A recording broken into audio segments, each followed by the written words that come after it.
방송실 들어갑니다. 됐어요? 사순절 두 번째 주일 예배 우리 하나님께 드립니다. 그는 멸시를 받아 사람들에게 버림받았으며 간고를 많이 겪었으며 질고를 아는 자라 마치 사람들이 그에게서 얼굴을 가는 것 같이 멸시를 당하였고 우리도 그를 귀히 여기지 아니하였도다. 아멘. 사람들에게 버림을 받고 오직 주님을 찾는 자들에게 함께 하시는 하나님 아버지, 오늘 사순절 둘째 주일에 코로나19 사태로 교회에 나오지 못하고 성도들이 각자 집에서 영상으로라도 예배 드리게 하심을 감사합니다. 주님께서 죄인들을 속량하시기 위해서 당하신 고난을 묵상하는 절기에 진심으로 동참하게 하여 주옵소서. 각 가정의 예배를 통해서 주님의 십자가를 마음에 새기고 흘리신 보혈로 새로워지는 시간이 되게 하여 주시옵소서. 사순절 기간 동안 경건하게 살게 하시고 고난 당하신 주님을 따라가게 하여 주옵소서. 이 예배가 하나님께 영광이 되기를 원하오며 예수님의 이름으로 기원하옵나이다. 아멘. 이 자리에서 일어서서 찬송가 39장 부르시며 사순절 두 번째 주일 예배 하나님께 드립니다.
함께 교도하실 말씀은 찬송가 뒤에 있는 성시교동문 125번 사순절 두 번째 주일 말씀을 한 절씩 교도하시겠습니다. 하나님이여 사슴이 시냇물을 찾기에 갈급함같이 내 영혼이 하나님 곧 살아계시는 하나님을 갈망하나니 내가 어느 때에 나아가서 하나님의 얼굴을 배울까.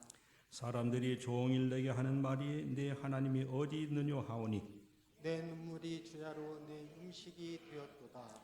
내 영혼아 내가 어찌하여 나강망하며 어찌하여 내 속에서 불안해하는가. 너는 하나님께 소망을 두라. 그가 나타나 도우심으로 말미암아 내가 여전히 찬송하리로다. 낮에는 여호와께서 그의 인자하심을 베푸시고 밤에는 그의 찬송이 내게 있어 생명의 하나님께 기도하리로다. 내 반석이신 하나님께 말하기를 어찌하여 나를 잊으셨나이까.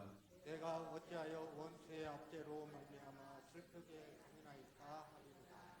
내 뼈를 찌르는 칼같이 내 대적이 나를 비방하여 늘 내게 말하기를 내 하나님이 어디 있느냐 하는도다. 내 영혼아 내가 어찌하여 낙심하며 어찌하여 내 속에서 불안해하는가. 너는 하나님께 소망을 두라. 나는 그가 나타나 도우심으로 말미암아 내 하나님을 여전히 찬송하리로다. 아멘. 다 같이 지나간 일주일 동안의 삶을 겸허히 돌아보며 우리 중심 보신 하나님 앞에 주의 말씀대로 행하지 못하고 주의 영광 가리웠던 우리의 모든 실수와 허물들을 심무로 고백하는 참회 기도를 드리시겠습니다. 온천하 받아도 사람의 목숨을 소중히 여기시는 하나님 아버지, 이 시간에 저희가 세상에서 지은 죄를 자복하게 하심을 감사합니다. 저희가 지난 주일에 하나님의 말씀을 듣고 교회 문을 나가면서 곧바로 말씀을 잊어버리고 살았음을 고백합니다. 하나님께 구했던 기도의 제목조차도 망각하고 살았음을 고백합니다. 이웃을 사랑해야 한다는 결심은 했지만 곧바로 잊어버리고 나 자신만을 사랑하며 살았음을 고백합니다. 이렇게 주님의 경을 잊어버렸고 말씀을 떠나 살았음을 고백하오니 긍휼히 여겨주시옵소서. 특히 주님께서 고난의 길을 가신 사순절을 지나며 떠오르는 죄악들이 많습니다. 주님의 십자가는 나와 아무 상관이 없다고 생각했고 십자가의 고난은 목사님이나 특별한 사람만이 생각하는 것이지 우리 같은 평신도와는 상관이 없다고 여겼나이다. 이번 사순절은 주님의 십자가를 외면하고 살았던 죄를 반복하지 않을 것을 새롭게 결심합니다. 주님께서 나의 죄를 위하여 고난당하신 십자가를 외면하고 생활한 저희들을 불쌍히 여겨 주시옵소서. 우리의 죄를 지시고 고난의 길을 가신 예수님의 이름으로 고백의 기도를 드립니다. 아멘. 이제는 나 자신과 하나님만이 아시는 은밀한 죄들을 생각하며 묵묵히 참회의 기도를 계속합니다. 주님, 오늘 이렇게 사순절 두 번째 주일에 주의 몸된 재단에서 예배를 드리지 못하고 코로나19 사태로 인해서 각자 흩어진 가정에서 예배를 드립니다. 영상으로 드리는 예배 속에 함께하여 주셨소서. 특별히 한 주간 동안도 겸허히 돌아와서 우리가 하나님을 가렸던 모든 죄와들이 생각나게 하시고 낱낱이 고백하게 하시고 빠짐없이 사유하심을 받는 우리 모든 성도들이 되게 하여 주시옵소서. 이젠 구원받은 백성들답게 하나님의 자녀들답게 살아갈 수 있도록 항상 의로운 생각을 품게 하시고 거룩한 말을 하게 하여 주시옵시고 심중에도 주님 경외의 마음을 잊어버리지 않고 경건의 모양과 능력을 잃지 않는 삶이 될 수 있도록 이 사순절 기간을 주의 십자가의 길을 따라가며 살아가는 모두가 되게 하옵소서. 진실한 마음으로 참여하는 자에게 사함의 확신을 주신 말씀이 여기 있습니다. 내가 잠시 너를 버렸으나 큰 긍휼로 너를 모을 것이요 내가 넘치는 진노로 내 얼굴을 내게서 잠시 가렸으나 영원한 자비로 너를 긍휼히 여기리라. 내 구속자가 여호와께서 말씀하셨느니라. 아멘. 다시 사도 신유군에게 신앙 고백합니다. 나는 전능하신 아버지 하나님 천지의 창조주를 믿습니다. 나는 그의 유일하신 아들 우리 주 예수 그리스도를 믿습니다. 그는 성령으로 잉태되어 동정녀 마리아에게서 나시고 본디오 빌라도에게 고난을 받아 십자가에 못 박혀 죽으시고 장사된 지 사흘 만에 죽은 자 가운데서 다시 살아나셨으며 하늘에 오르시어 전능하신 아버지 하나님 우편에 앉아 계시다가 거기로부터 살아있는 자와 죽은 자를 심판하러 오십니다. 나는 성령을 믿으며 거룩한 공교회와 성도의 교제와 죄를 용서받는 것과 몸의 부활과 영생을 믿습니다. 아멘. 자리에 앉으셔서 찬송가 300장 함께 찬양하십니다.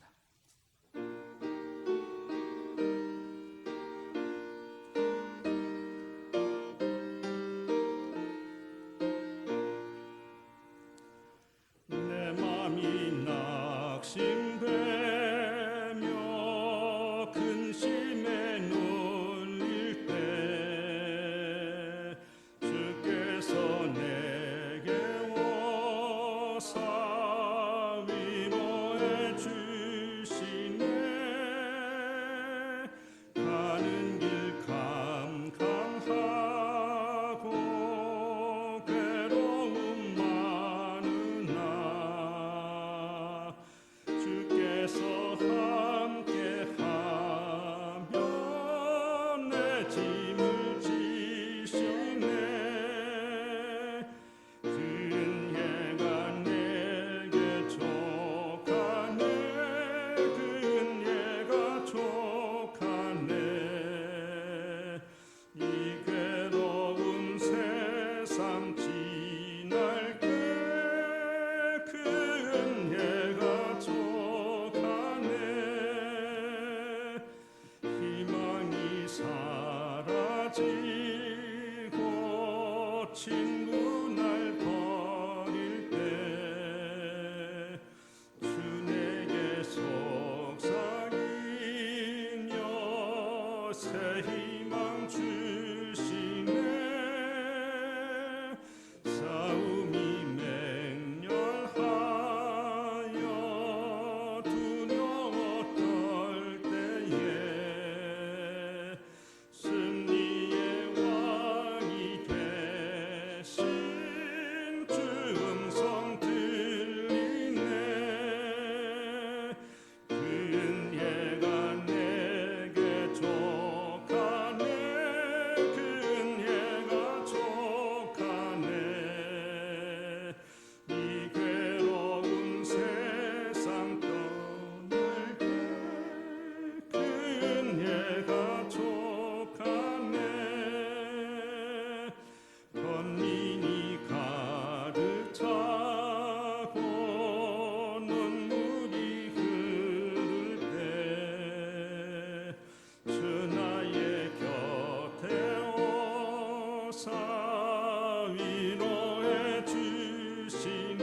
우리들의 삶을 주관하시는 하나님, 오늘 이렇게 영상으로 예배 드릴 수 있게임을 진심으로 감사드립니다. 영광과 존귀를 찬양을 올리드리니 우리들의 예배를 기쁘게 받으시고 이곳에 임하게 하옵소서. 지난 한 주 동안 말씀대로 살고자 했으나 세상 속에서 쓰러지고 넘어지고 연약한 모습으로 주님 앞에 나와서 이렇게 예배를 드립니다. 특히 우리 전국적으로 코로나19로 통해서 저희들 많이 근심과 걱정이 많습니다. 주님께서 아버지께서 저희들이 슬기롭고 지혜롭게 잘해서 코로나를 잘 대처할 수 있는 한 시간이 될 수 있도록 허락하여 주시고, 주님의 성전에 나와서 항상 하나님 말씀을 예배드리고 우리가 따를 수 있는 아름다운 예배가 되게 할 수 있도록 원합나이다. 또 말씀을 전하신 목사님에게도 성령이 함께 하시어 그 말씀을 따르고 그 말씀대로 역사가 임할 수 있는 우리들의 신앙이 열매가 될 수 있도록 허락하여 주시기를 원합나이다. 이곳에 나오지 예배를 드리지 못할지라도 각 가정마다 하나님께서 함께하여 주시고 우리의 삶을 주관하실 줄 믿으며 나를 구원하시고 나를 사랑하신 예수님의 이름으로 기도드립나이다. 아멘.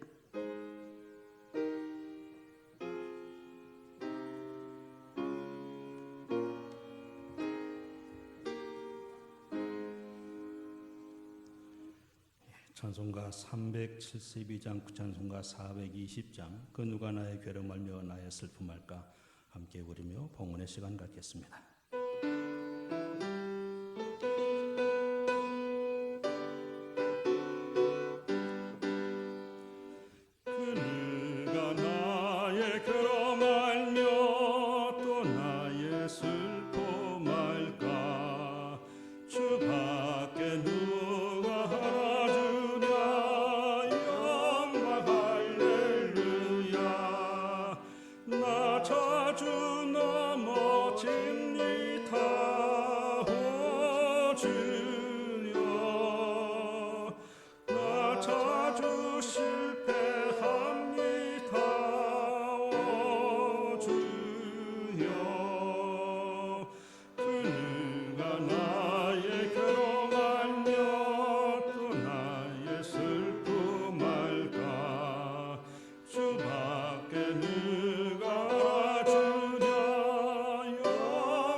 자리에서 일어서셔서 봉헌송 317장 1절만 부르십니다.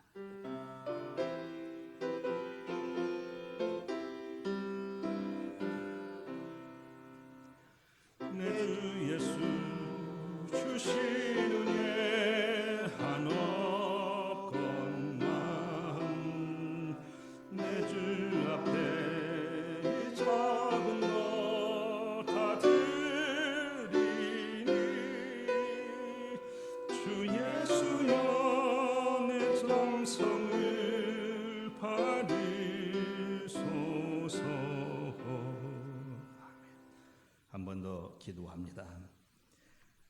굶주린 영혼에게 영의 양식을 주시고 좋은 것으로 채워주시는 하나님 아버지, 지난 한 주간에도 먹을 것과 입을 것과 가정을 주시어 살게 하시고 오늘 거룩한 주일에는 하나님께서 주신 것 중에서 예물을 구별하여 드리게 하시니 감사합니다. 이 예물이 깨끗하고 정직한 예물이 되게 하시어 주님의 보좌에 상달되는 예물이 되게 하여 주옵소서. 마음이 은혜를 받아 행복하게 하여 주옵소서. 하나님의 나라에 많이 심어 30배, 60배, 100배 열매를 거두는 복된 예물이 되게 하여 주옵소서. 있는 것 처소에서 11조 예물을 드리는 성도들에게 하늘문을 활짝 열으시고 복을 채워주시고 각종 감사 예물 드리는 성도들에게 더욱 감사할 일들이 많아지는 은혜가 있게 하여 주옵소서. 교회 학교와 동부와 중고등부 청소년들의 예물과 청년들이 드리는 향기로운 예물도 있습니다. 이 예물들이 하늘 보좌에 상달될 때에 주님 흠양하시고 은혜와 지혜와 건강의 복을 내려 주옵소서.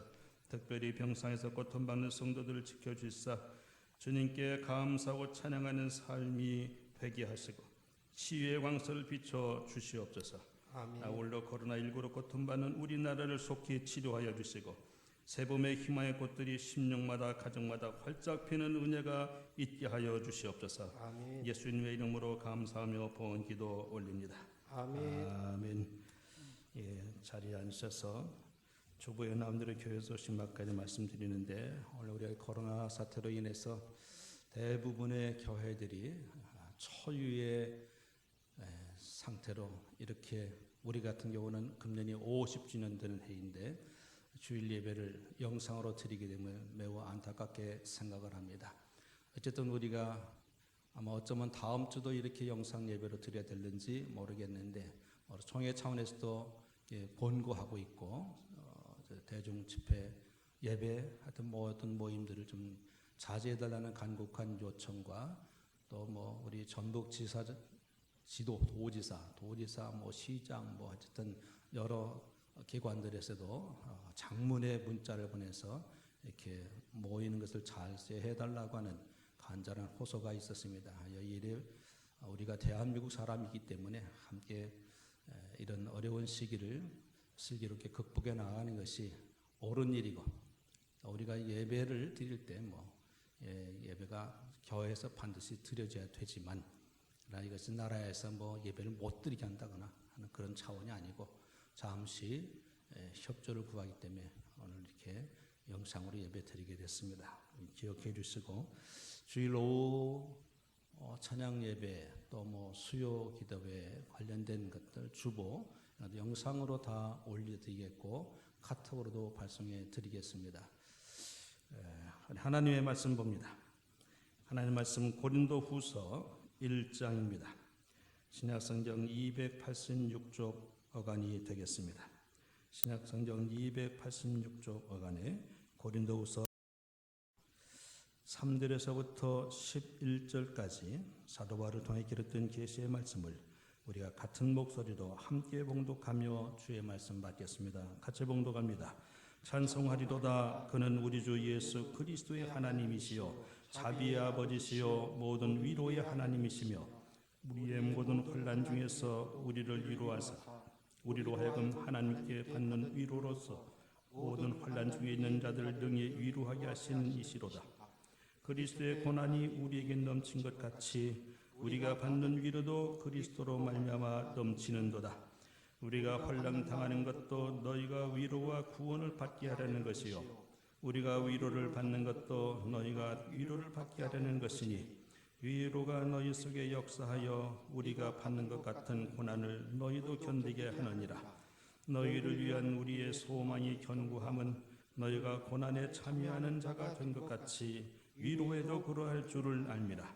형제들아, 우리가 아시아에서 당한 환난을 너희가 모르기를 원하지 아니하노니 힘에 겹도록 심한 고난을 당하여 사흘 소망까지 끊어졌고 우리는 우리 자신이 사형 선고를 받은 줄 알았으니 이는 우리로 자기를 의지하지 말고 오직 죽은 자를 다시 살리시는 하나님만 의지하게 하심이라. 그가 이같이 큰 사망에서 우리를 건지셨고 또 건지실 것이며 이후에도 건지시기를 그에게 바라노라. 너희도 우리를 위하여 간구함으로 도우라. 이는 우리가 많은 사람의 기도로 얻은 은사로 말미암아 많은 사람이 우리를 위하여 감사하게 하려 함이라. 아멘. 예. 찬양을 못하고 바로 말씀을 전하도록 하겠습니다. 교회마다 뭐 100년 된 교회는 100년 된 교회들, 80년은 80년, 우리는 50년 된 교회, 이렇게 주일 예배를 드리지 못하게 되는 것은 참으로 초유의 일들입니다. 6.25 때도 전쟁 때도 예배 드렸는데 뭐 어떻게 이렇게 주일 예배를 빼먹냐 해서 드리는 교회도 있지만, 사실 6.25 때 같은 경우는 영상이 발달한 시대가 아닙니다. 그래서 뭐 많든 적든 모여서 드리는 예배 형식이 될 수밖에 없었던 것입니다. 오늘 우리가 지금 나라에서 국가적 차원으로 북한처럼 기독교를 박해하는 차원에서 예배 드리지 말라 하면은 우리는 목숨 걸고라도 예배를 드려야 될 것입니다. 해서 우리가 영상 예배를 드리게 된 건 함일에서도 아마 그냥 오늘 예배 드리는 것들이 많이 있는 것 같습니다. 그러나 어쨌든 우리가 이 예배 영상 예배로 가정 예배로 드려야 되냐, 교회에서 모여서 예배 드리냐,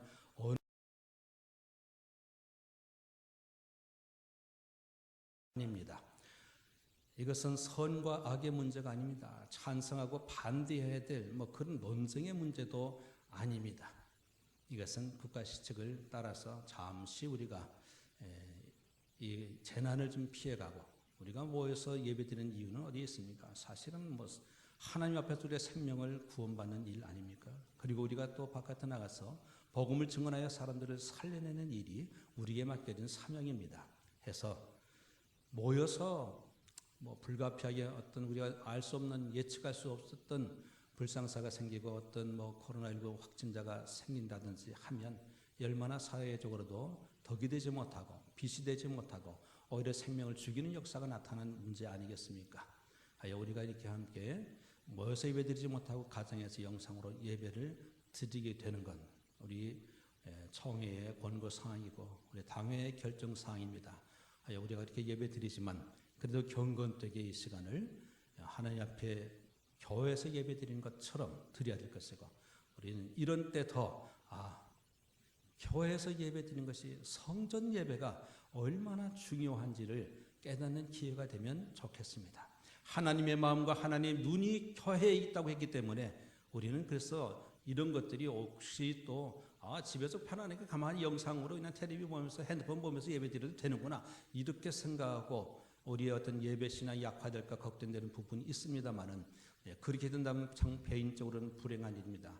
이런 때 예배 신앙이 중요한 걸 깨닫고 성전 예배가 소중한 것을 깨닫는 기회가 되고, 그래서 더욱 성수질에 심써 나아가며 예배 신앙을 확립해 나가는 그런 기회로 삼아야 될 줄로 믿습니다.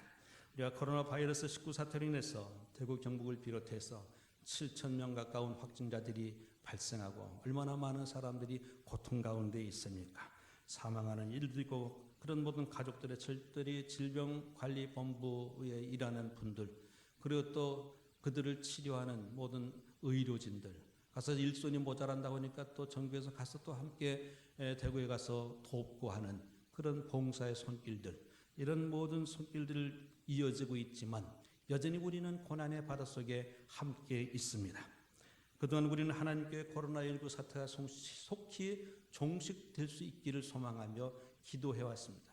우리 교회뿐이겠습니까? 전국에 있는 모든 교회, 모든 대한민국의 그리스도인들이 이 문제를 놓고 함께 간절히 기도했을 것입니다. 중국 우한발 코로나19가 전 세계적으로 확산 중에 가장 큰 피해를 끄는 우리나라의 현실은 어떻습니까? 이건 남의 문제가 아니고 대구의 문제, 경북의 문제가 아니고 이제는 전국적인 문제가 되었습니다. 하지만 우리가 그렇게 간절히 절절한 기도를 드렸어도 하나님께서 슈퍼맨처럼 나타나셔가지고 이 문제 일거에다 쓸어버리고 코로나를 중단시켜버리고 혹시 잘못한 사람들, 이런 문제에 책임 있는 사람들을 또 징치한다든지 그런 일은 일어나지 않았습니다. 철저하고 간절한 기도가 있음에도 불구하고 어쩌면 하나님께서 외면하시고 어쩌면 하나님께서 침묵하신 것처럼 보여지는 이런 상황입니다. 정말 하나님께서 이런 우리의 상황을 보지 못하고 계시겠습니까? 우리의 기도를 듣지 못하고 계시겠습니까? 외면하고 계시겠습니까? 사람의 눈을 지으니까 어찌 우리의 현실을 보지 못하겠으며 사람의 귀를 지으신 하나님께서 우리의 부리는 간절한 호소의 기도를 듣지 않으시겠습니까? 다 보고 계신 것이고 듣고 계신 것이고 상황을 지금 컨트롤하고 계신 줄로 믿습니다. 하나님의 타임이 맞을 때 될 때 이 코로나19 사태는 종식될 줄로 믿습니다. 이 세상을 살아가는 모든 사람들은 예외 없이 다 고난을 받기 마련입니다. 그 고난으로 인해서 사람들은 상처도 받고 절망하게 되지요. 그래서 우리 모든 사람들에게는 너나 할 것 없이 목사에게도 성도님들에게도 위로가 필요한 존재입니다. 사람이 고난날 때 위로받지 못하게 되면 좌절하게도 되고 또 심해지게 되면 우울증에 빠지게도 되고요. 심각하면 또 세상을 달리하게도 되지요. 사람들은 그래서 위로가 반드시 필요합니다. 눈물을 닦아주고 마음을 풀어줄 수 있는 위로가 필요한 거예요. 멍든 가슴을 시원하게 해줄 사람이 있는 그런 위로가 있어야 되고 답답한 마음을 후련하게 해줄 수 있는 그런 위로가 우리에게는 필요합니다. 하지만 세상은 우리에게 그런 위로를 주지 못합니다.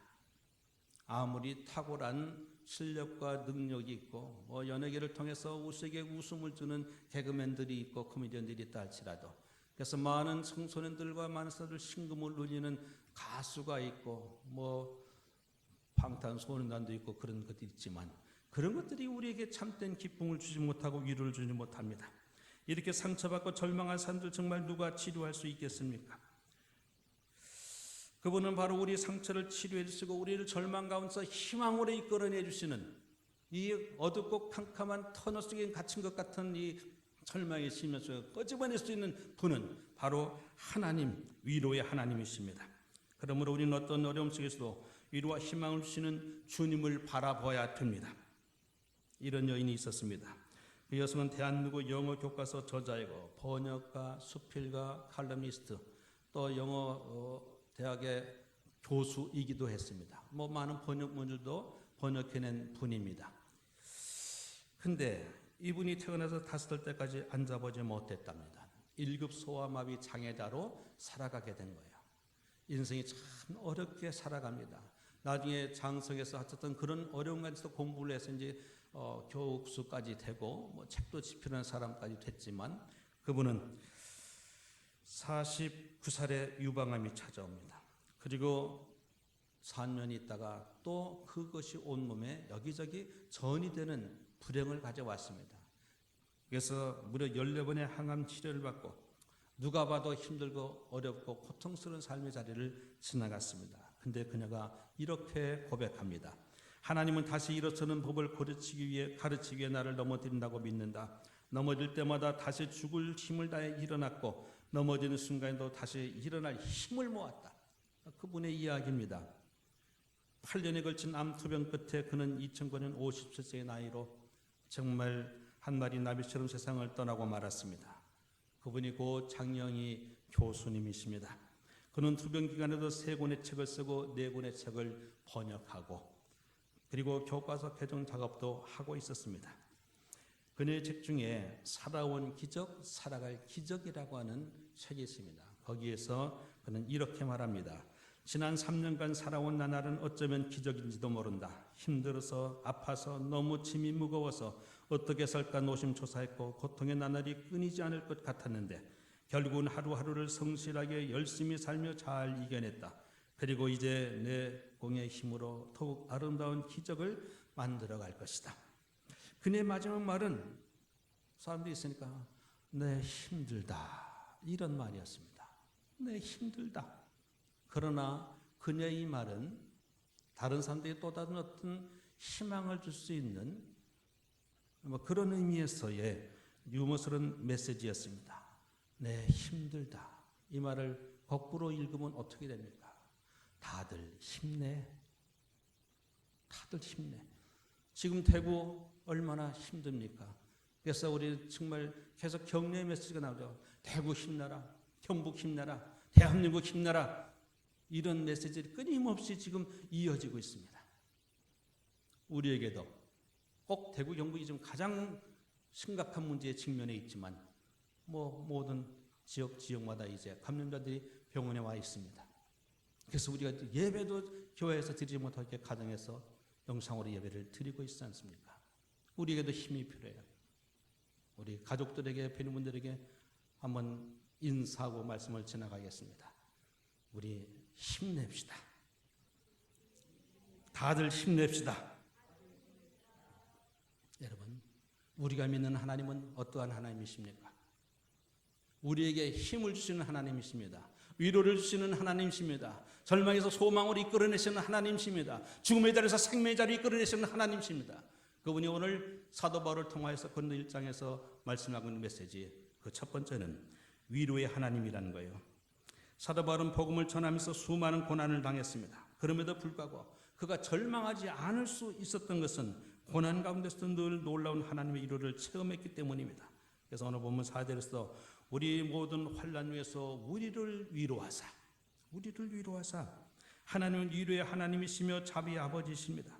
우리 인생이 아무리 힘들고 괴로워도 하나님께서 부어주시는 사랑과 위로만 있으면 얼마든지 희망을 가지고 다시 일어설 수 있습니다. 하나님께서는 환난을 통해 우리로 하여금 그리스도의 고난에 참여하게 하실 뿐만 아니라 그리스도의 위로도 넘치게 하십니다. 오늘 본문 5절 말씀 다시 보면 그리스도의 고난이 우리에게 넘친 것 같이 우리가 받는 위로도 그리스도로 말미암아 넘치는도다. 고난은 단순히 고난으로 끝나지 아니하고 하나님의 위로가 복을 가져옵니다. 하나님께서 바울이 환난을 통과하게 하신 까닭은 그가 환난 가운데서 하나님의 위로를 겸용하고 자신이 맡은 그 사명, 그 속에서 하나님께서 위로를 받았어요. 고난 속에서 죽음의 수많은 고비 속에서 위로를 받았습니다. 그래서 그 위로로 환난당하는 다른 성도들을 위로하게 함이었다고 했습니다. 여러분, 가난해보지 않은 사람이 어찌 가난한 사람을 위로할 수 있겠습니까? 질병에 걸려서 고통당해보지 않은 사람이 어떻게 심각한 질병에 고통받는 사람을 위로해 줄 수 있겠습니까? 병으로 고통을 겪어보지 않은 사람, 실패해보지 않은 사람, 이 사람들은 그렇게 자기와 똑같은 삶을 살아가면서 실패해왔으면 실패한 사람에게 위로를 줄 수 있고 질병으로 고통받는 사람, 질병으로 고통받는 사람에게 위로를 줄 수 있는 상황입니다. 그러니까 마찬가지로 환난을 당해보지 않은 사람, 고난을 겪어보지 않은 사람은 그런 환난당하고 고난당한 사람들을 어떻게 위로할 수 있겠습니까? 교통사고를 당해서 한쪽 팔을 잃든지 한쪽 다리를 잃든지 그런 상태로 병원에 누워있는 그런 상황에 병문안을 갔다 그러면 누구의 말이 위로가 될 수 있겠습니까? 그때 위로가 될 수 있는 것은 같은 상황 속에서 어떤 교통사고가 됐든 어떤 다른 사고가 됐든 한쪽 팔을 잃어버린 사람이 교통사고로 팔을 잃은 사람이 가서 나도 잃어버렸어. 근데 하나님의 은혜 때문에 하나님의 위로 때문에 복음의 예수 때문에 나에게 새로운 소망 갖고 살아가. 이 말이 먹혀 들어가는 거고 그 말이 위로가 되는 거예요. 다리 하나 잃어버린 사람이 다리 잃은 사람의 곁에 가서 위로말을 던질 때 그 위로가 호소력이 있게 됩니다. 그래서 예수님께서는 우리의 위로자가 되시기 위해서 우리가 겪을 모든 어려운 고난들을 친히 먼저 겪어내셨습니다. 하나님이신 예수께서 인간의 몸으로 이 땅에 오셨을 뿐만 아니라 이 세상에 사는 가장 낮고 천한 그곳에 멸시와 천대를 받으며 힘겨운 고난의 길을 걸어가셨습니다. 그런 것들이 주님께서 이 땅에 오시기 한 700여 년 전부터 이사야를 통하여 예언된 말씀이 있습니다. 이사야 53장 2, 3절은 이렇게 말씀합니다. 그는 주 앞에서 자라나기를 연한 순 같고 마른 땅에서 나온 뿌리 같아서 고운 모양도 없고 풍채도 없은즉 우리가 보기에 흠모할 만한 아름다운 것이 없도다. 그는 멸시를 받아 사람들에게 버림받았으며 간고를 많이 겪었으며 질고를 하는 자라. 마치 사람들이 그에게서 얼굴을 가린 것 같이 멸시를 당하였고 우리도 그를 귀히 여기지 아니하였도다. 또한 예수님은 우리가 짊어져야 될 죄와 질병, 가난과 저주를 대신 짊어지셨습니다. 그래서 이사야 53장 또 4, 5절은 이렇게 말씀합니다. 그는 실로 우리의 질고를 지고 우리의 슬픔을 당하였거늘 우리는 생각하기를 그는 징벌을 받아 하나님께 맞으며 고난을 당한다 하였노라. 그가 찔림은 우리의 허물 때문이요 그가 상함은 우리의 죄악 때문이라. 그가 징계를 받음으로 우리는 평화를 누리고 그가 채찍에 맞음으로 우리는 나음을 받았도다. 아멘. 예수님께서는 고난당한 우리를 위로하시기 위해서 이렇게 우리보다 먼저 고난 당하셨던 겁니다. 이 세상에 예수님보다 더 가난한 삶을 겪은 사람이 누가 있겠습니까? 예수님보다 이 세상에 누가 더 처절한 슬픔을 당했던 사람이 어디 있겠습니까? 예수님보다 더 큰 고난을 겪은 사람이 이 세상에 누가 있겠습니까? 예수님보다 더 큰 수치를 당했던 사람이 누가 있겠고, 예수님보다 더 큰 억울함을 당한 사람이 누가 있겠습니까? 주님 아무런 죄도 없이 그렇게 수많은 수치를 당하며 모욕을 당하며 십자가의 고난을 겪지 않으셨습니까? 그러니 우리의 다양한 고난을 이해하고 위로해 줄 분은 우리의 모든 상황 속에서 그래, 네가 당하는 어려움 내가 안다. 네가 겪는 아픔 내가 안다. 네가 고민하는 건 내가 안다. 너의 환난 당하는 건 나도 겪어봤다. 다 하시는 주님께서만 우리를 위로하실 수 있습니다. 어느 길가에 아이가 버린 채로 울고 있었습니다. 자식 없는 어떤 아주머니가 그 아이를 데려가서 자기 아들로 삼았습니다. 근데 데리고 가서 먹을 것을 줘도 울고 장난감을 사줘도 울고 울음이 그치지 않는 거예요. 이래도 울고 저래도 울고 계속 울어대니까 이 아주머니도 나중에 폭폭해가지고 그냥 울었습니다. 이제 어머니 됐죠. 그 아이한테. 그 아주머니가 울으니까 아이도 울음을 그치는 거예요. 아무리 맛있는 걸 줘도 눈물을 계속 흘리고, 아무리 좋은 장난감을 사도 계속 울던 아이가 아줌마가 눈물 흘리니까 같이 울 줄 알았더니 그제서 눈물 흘리는 거예요. 아줌마가 우는 것을 보니까 자기의 마음, 자기의 상황, 자기의 슬픔, 자기의 아픔을 알아주는 것 같은 거예요. 공감이 된 것 같아요. 그러니까 아이가 이분이 진짜 나의 이 모든 것들 다 아시고 이렇게 울어주신 거나 해서 눈물이 그쳤다는 거예요. 울음이 그쳤다는 얘기입니다. 여러분, 우는 자에게 먹는 것, 있는 것이 문제가 아니라 함께 울어주는 것입니다. 우리 인간에게 가장 필요한 위로는 나의 아픔과 죄와 고통과 슬픔과 절망의 문제로 함께 옆에서 울어주는 이런 사람이 필요한데, 그분이 우리 예수님이시라는 거예요. 우리의 모든 아픔의 현장에, 슬픔의 현장에, 고난의 현장에 함께 하시며 울어주시는 분, 그분이 우리 예수님이십니다. 그래서 우리는 그분의 위로가 필요한 거예요. 그럼 우리는 문제와 어려움을 만날 때 문제 해결자가 되시며 우리의 위로자가 되시는 주님을 바라봐야 됩니다. 그래서 고난보다 크신 하나님의 도움을 받고 예수님과 받은 위로로 또 어려움을 받는 또 다른 사람들을 우리가 위로할 줄 아는 사람이 되는 것, 이게 그리스도인의 모습입니다. 두 번째로 고난을 견디가는 하나님의 모습을 우리가 보게 됩니다. 하나님 우리가 고난을 견딜 수 있도록 도와주시는데, 오늘 본문 8, 9절의 말씀을 다시 봅니다. 형제들아, 우리가 아시아에서 당한 환난을 너희가 모르기를 원하지 아니하노니 힘에 겹도록 심한 고난을 당하여 살 수만까지 끊어지고 우리는 우리 자신이 사형 선고를 받은 줄 알았으니 이는 우리로 자기를 의지하지 말고 오직 죽은 자를 다시 살리시는 하나님만 의지하게 하십니다. 우리는 때로 감당할 수 없는 문제 어려움을 만나면 마치 마음에 사형 선고를 받은 것처럼 이젠 꼼짝없이 죽었구나, 그런 마음의 사형 선고를 받은 것 같이 마음이 어려울 때가 있습니다. 사도 바울은 고린도 교회에서 이 편지를 기독할 당시에 매우 힘든 고난의 시간들을 보내고 있었습니다. 살 수만까지 끊어지고 마치 마음의 사형 선고를 받은 것 같이 그런 고난의 순간들이 있었음을 고백하는 거예요. 그러나 사도 바울은 문제에 시들지 않고 넘어지지 않고 젖는 것은 하나님 의지함으로 그런 고난의 시간을 극복해내고 모든 고난을 견뎌내고 이길 수 있었습니다. 갈멜산에서 바울 아사라 선자 850명과 겨루 승리했던 엘리야는 어떻습니까? 이세벨에게 쫓기면서 광야로 도망갔지요. 그 불의 선지자 엘리야가 쫓겨 도망갔습니다. 그래서 로데마을에서 하나님 됐으니 이제 나 죽여주시옵소서 죽기를 간구했던 그런 모습이 있습니다. 그만큼 고난이 심했던 거죠. 열왕기상 19장 4절 보면 이렇습니다. 자기 자신은 광야로 들어가 하룻길쯤 가서 한 로데나무 아래에 앉아서 자기가 죽기를 원하여 이르되 여호와여 넉넉하오니 지금 내 생명을 거두시옵소서. 나는 내 조상들보다 낫지 못하니이다 했습니다. 모세도 불수절 계속 거듭하는 그 이스라엘 백성들을 바라보면서 너무 속이 상했어요. 그래서 고통이 얼마나 심했던지 민수기 11장 15절에서 또 이렇게 고백합니다. 주께서 내게 이같이 행하실진대 구하옵나니 내게 은혜를 베푸사 즉시 나를 죽여 내가 고난 당함을 내가 보지 않게 하옵소서. 때때로 우리에게도 이와 같은 힘겨운 고난이 다가옵니다.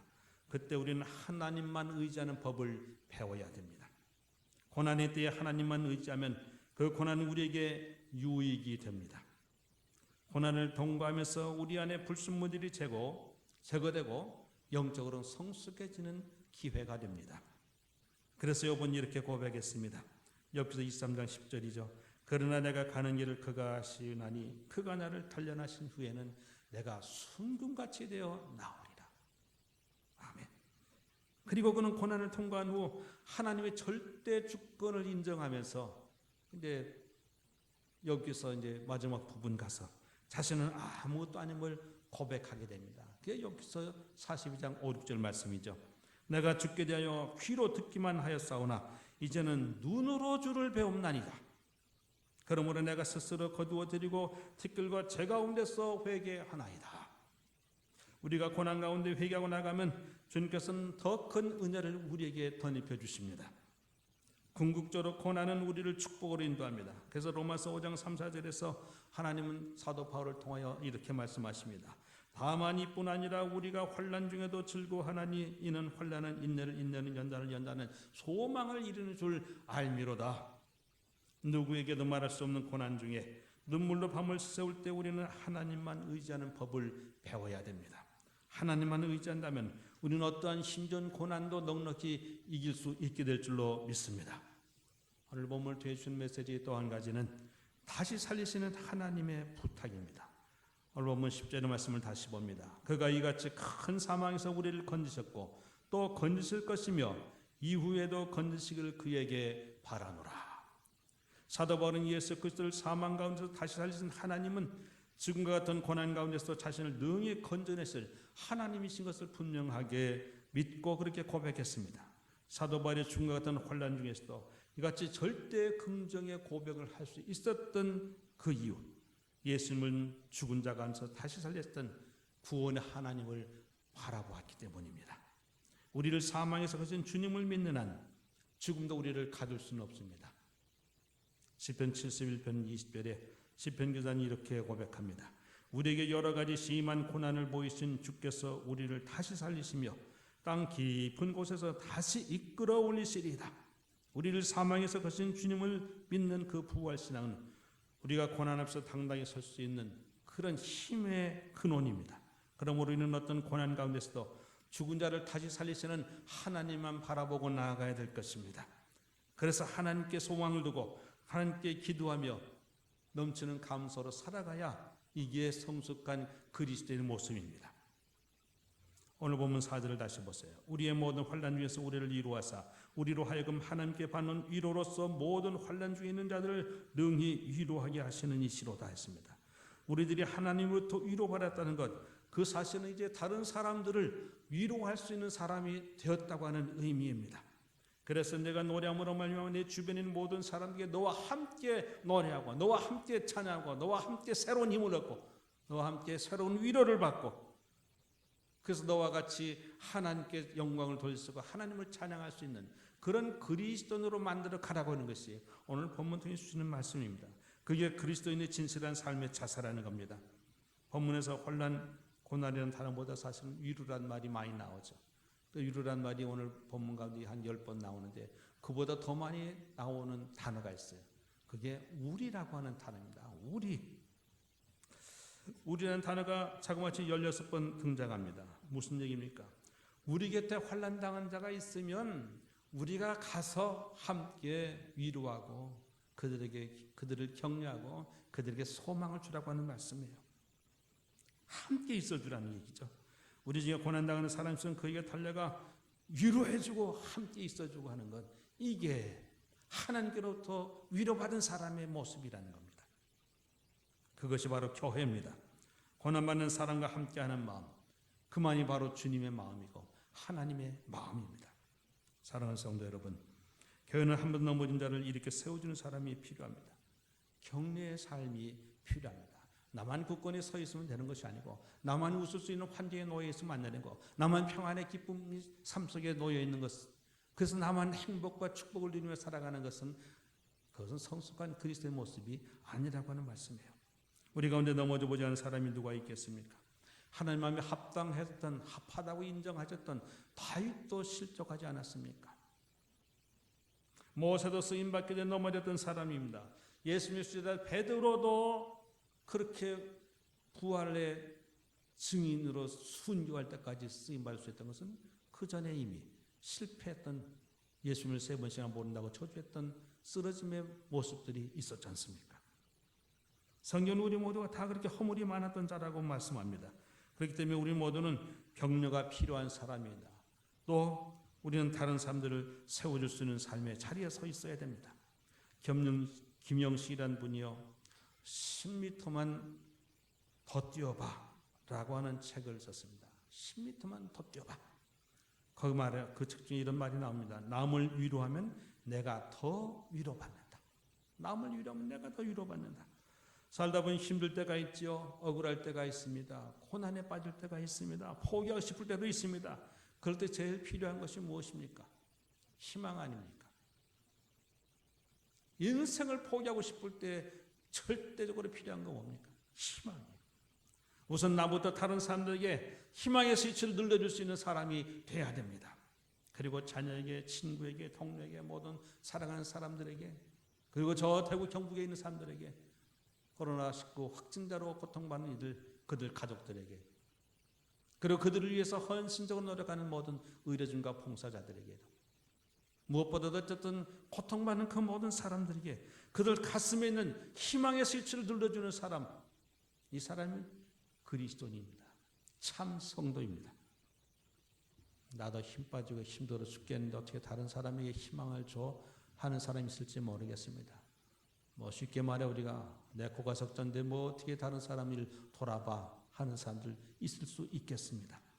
근데 희한하게도 내가 암담할 때 다른 사람에게 희망의 말을 해주면요, 그 사람에게도 희망이 생기지만 내게 희망이 더 생긴다는 거예요. 원래 남을 위로하면 내가 더 위로받고, 남을 격려해주면 내가 더 격려받게 되는 것이 인간관계입니다. 하나님 우리를 격려하기 위해서 성령 하나님을 보내시고 별명을 붙여주셨습니다. 성령님의 별명은 보혜사입니다. 보혜사, 파라클리토스. 직접 가면은 곁에 계시는 분입니다. 함께 곁에 있는 분. 요새 말로 하면 격려하시는 분이라는 거예요. 신천지교주 이만희 씨가 지난번 기자회견을 했죠. 나이가 90세나 됐으니까 정신이 말짱할 줄 그래도 뭐 교주라니까 말짱할 줄 알았는데, 자기네 교리가 뭡니까? 지금 제일 중요한 거 믿는 게 영생불사예요. 근데 이 양반 말하는 거 보셨습니까?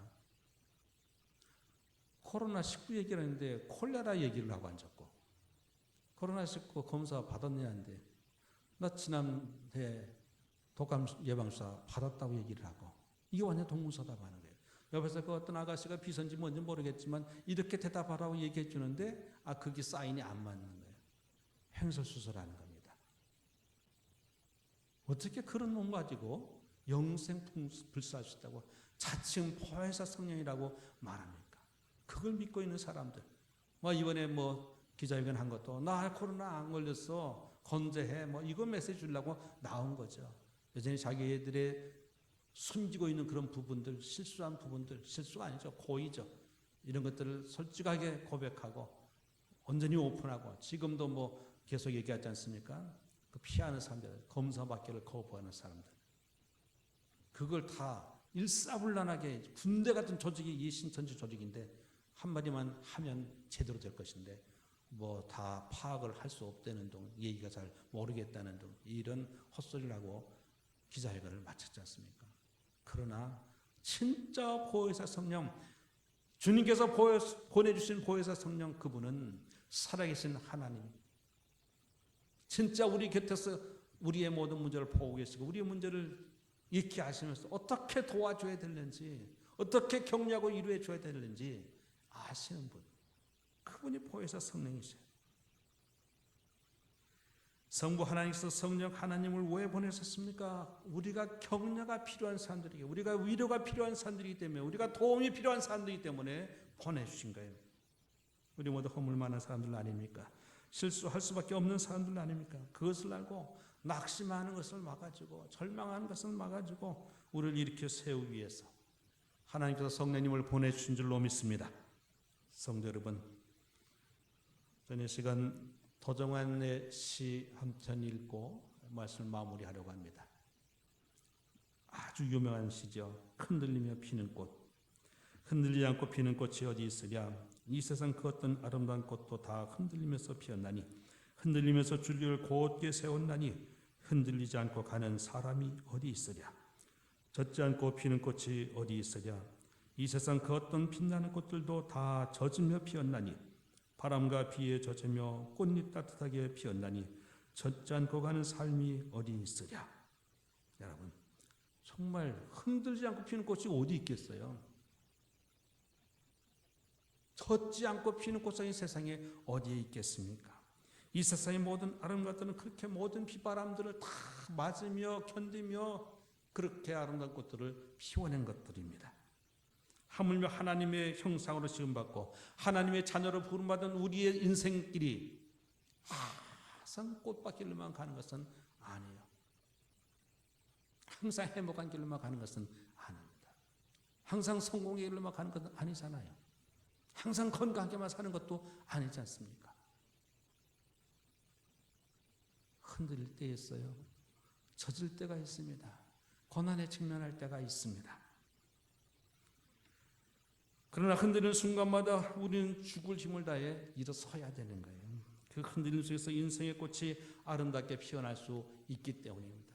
그 흔들림 속에서 우리는 주님을 바라보는 거예요. 위로의 하나님을 바라보는 것입니다. 우리에게 새로운 격려를 주신 성령님을 바라보는 것입니다. 요즘 우리가 얼마나 힘든 때를 살아가고 있습니까? 경기 침체로 사업이 안 되며 살림이 어렵습니다. 직장을 잃은 사람들도 많고 찾고 있는 사람들도 적지 않습니다. 청년들은 3%세대니 5%세대니 7%세대니 이렇게 절망적인 삶을 살아갑니다. 각 이 집단들의 분쟁으로 희생된 사람들도 있고 생존의 대책이 전혀 없는 사람들도 있습니다. 게다가 이 코로나19 사태로 경제는 말할 수 없이 곤두박질 치고 있지 않습니까? 생산과 소비 둔화를 넘어 모든 것이 얼어붙은 정지된 상태에 돌입하고 말았습니다. 각 취약계층은 정말 먹고 사는 것이 문제된, 어쩌면 아주 정말 한겨울에 내몰린 것 같은 그런 시점을 우리가 살아갑니다. 보셨는지 모르겠어요. 우리 교회 사택마당에 산수유가 노랗게 꽃 피었어요. 우리 교회 주차장 옆에 매화나무도 꽃을 피웠습니다. 화단들의 이름으로 들꽃, 아주 작은 하얀 들꽃이 쫙 폈어요. 봄은 그렇게 왔어요. 그렇게 오고 있습니다. 앞으로 더 봄꽃들의 행렬이 이어지게 되겠죠. 근데 정치권 뭐 하고 있을까요? 우리 계절에 봄은 왔지만 정치, 경제, 문화, 교육, 외교 이 모든 것은 다 얼어붙은 겨울이에요. 이런 문제를 잘 해결될 정치권은 이제 여야 모두 다 사유로 총선 거기에 정신이 가 있어요. 사유로 정신, 사유로 총선, 이것 위해서만 머리를 굴리고 있는 거예요. 우리 국민들은 이렇게 어려운 고난의 시간을 지금 보내고 있습니다. 그러나 우리에는 그 어떤 고난 속에도 우리를 구원하시며 위로하시며 견디게 하시며 승리하게 하시는, 그래서 이기게 하시는 하나님과 예수 그리스도가 계십니다. 주님께서는 요한복음 16장 33절에서 이렇게 말씀하셨습니다. 세상에서 너희가 환난을 당하나 담대하라, 내가 세상을 이기었노라. 아멘. 우리는 세상에 이신 주님만을 전적으로 의지하고 붙잡아야 될 줄로 믿습니다. 우리의 이 고난 중에 죽은 자를 다시 살리는 하나님께 소망을 두므로 오히려 살아계신 하나님, 자비의 하나님, 구원의 하나님, 이기게 하시는 승리 하나님, 위리의 하나님을 무사람들에게 증언하는 기회로 삼아야 될 것입니다. 사도 바울이 고난을 겪으며 하나님께 드린 이 본문의 찬송이 우리의 찬송이 되고, 그래서 우리 모두 다 코로나19를 이겨내고 경제적인 고난도 이겨내고 새 희망의 봄이 다가왔는데 아름다운 벚꽃들이 피어나기 시작했는데 우리 다 모두 다 이 새봄의 승리의 창가를 부를 수 있는 복된 은혜가 있기를 축원합니다. 예, 우리 자리에서 일어서셔서 찬송가 620장 함께 찬송 부르고 기도하고 마치겠습니다.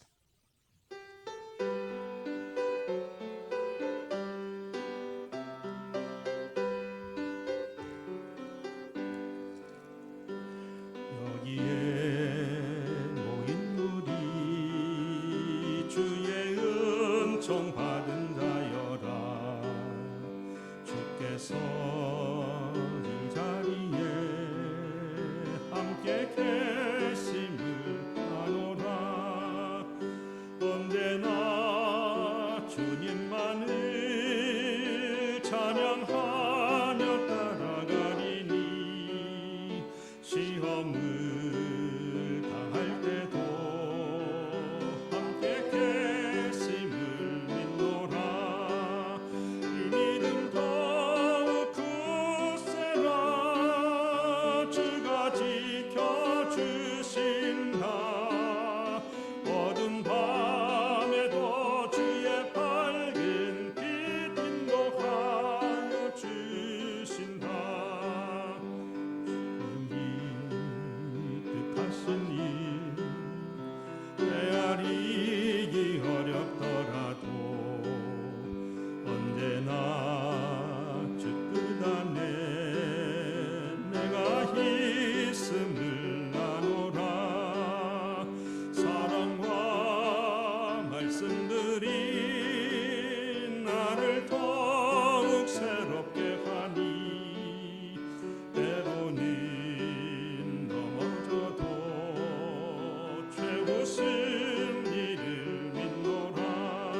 뜻하신 바 우리 통내 펼치신다 고통과 슬픔 중에 더욱 주님 의지하오니 어려움 이겨내고 주님 더욱 찬양하라 이 믿음 더욱 굳세라 주가 지켜주신다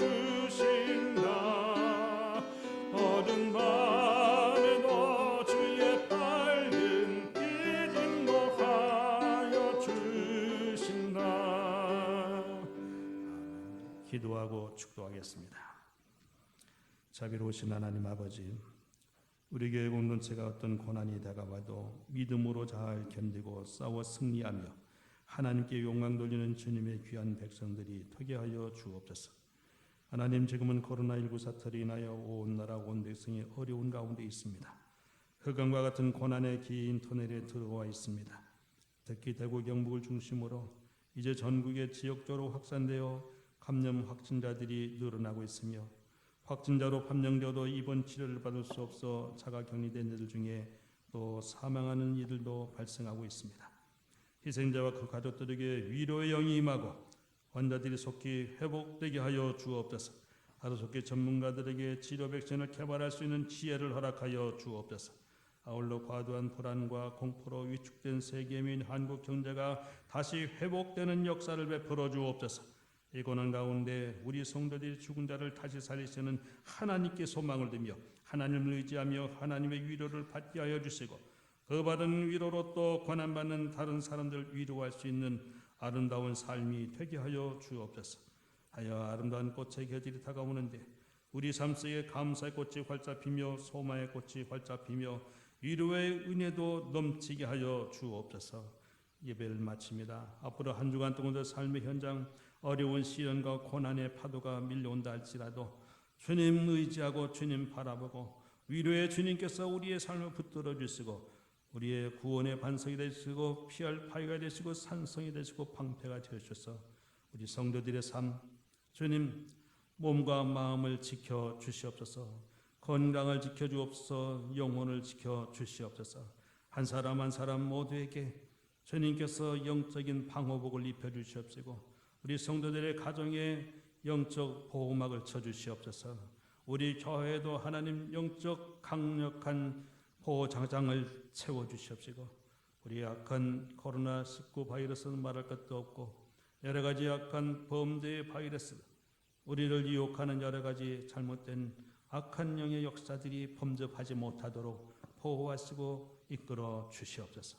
한 주간의 삶을 하나님께 내어 맡기며 예수님의 이름으로 기도하며 지금은 다시 오실 예수 그리스도의 은혜와 하나님 아버지의 극진하신 사랑하심과 성령님의 감화 감동 인도 교통 충만 위로하심이 오늘 말씀 받고 이제 모든 것 다 하나님께 내어 맡기며 위로의 하나님만 바라보고 승리하기를 소망하는 주의 백성들 머리에 저들의 가정과 직장과 사업과 학업 위에 함께 하시옵기를 축원하옵나이다. 아멘.